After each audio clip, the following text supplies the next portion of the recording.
So Kai Sotto didn't get drafted. And I am absolutely heartbroken at that. You know, that draft was absolutely stressful, man. Just looking back at the TV and looking at Twitter on your phone,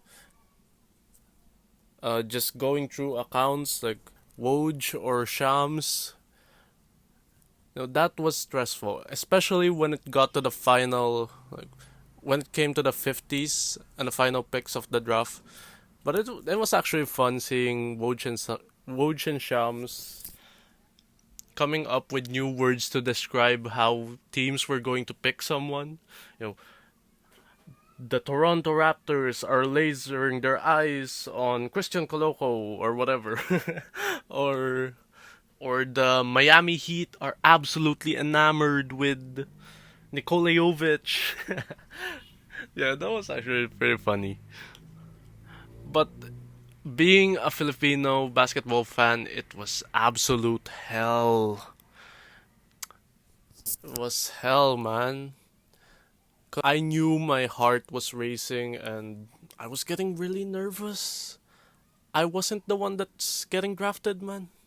I've never even played basketball at that high of a level or even anywhere close to that, and I was very, very, very, very fucking nervous for Kai. Yeah. So in the end, he went undrafted. So what comes next? After that draft, Kai Sotto was interviewed by Kinito Henson and Gretchen Ho on YouTube, along with his agent. And I just feel like his agent was making some very bold statements and maybe even some lofty promises. A little bit rushing into things or whatnot. He was just planning too much ahead for Guy. I mean, in that interview, they already said that he wouldn't even entertain summer league and would rather go to Europe rather than be a two-way player, the 16th, 17th guy on the roster. But I don't think there's anything wrong with that. No, I think they're being too unrealistic, if I'm being honest. And Kai Soto later that on Twitter that his agents, or let me bring up the tweet actually. He said that his agent misspoke. And frankly, I think that Summer League would be absolutely the best showcase of what Kai can actually do. Because Summer League is only temporary. And the competition there is some of the best for a young prospect like Kai.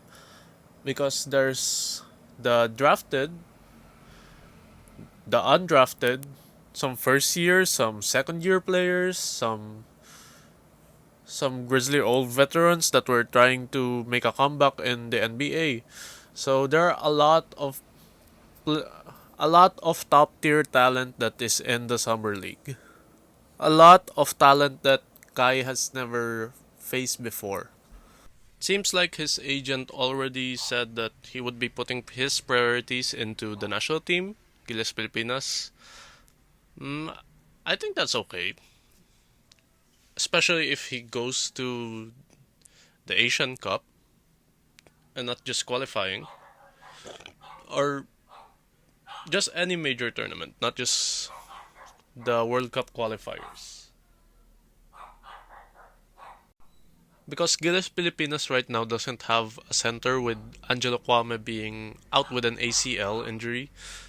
So I think that would be a good publicity for Kai. But I don't know. If one thing's for certain, the road doesn't end here. whether it be Summer League, then going to the G League, or straight to the NBA, or EuroLeague, like his agent suggested, or even back to Australia. I think if he comes back to Australia, to Adelaide, I think that he would be better.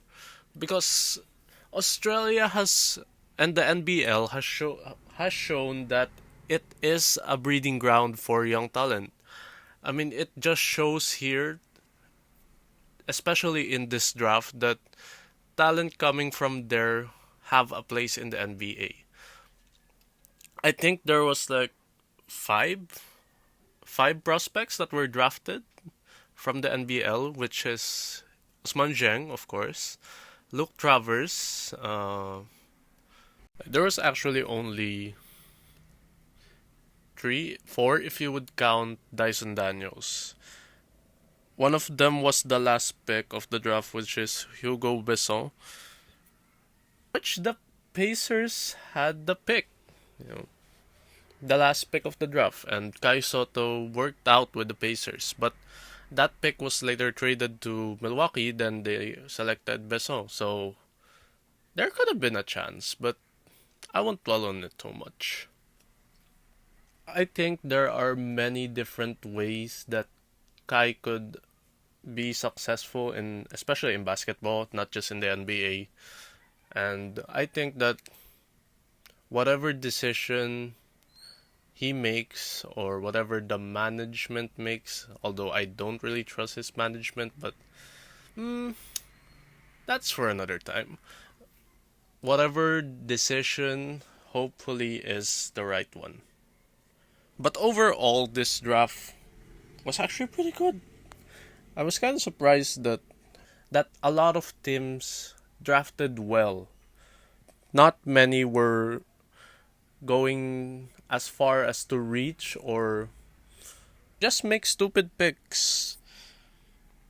A lot of prospects fell in this draft, like Jaden Hardy, Kennedy Chandler, many many prospects that were high up in the draft. And I think this draft was very loaded.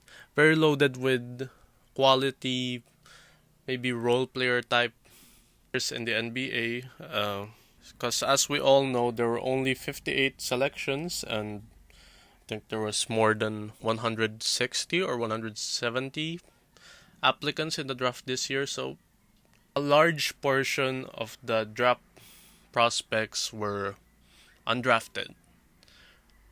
So hopefully we'll see Kai Sotto on an NBA floor soon. Let's go, Jimmy Alapag. You know what to do, sir. I'm joking.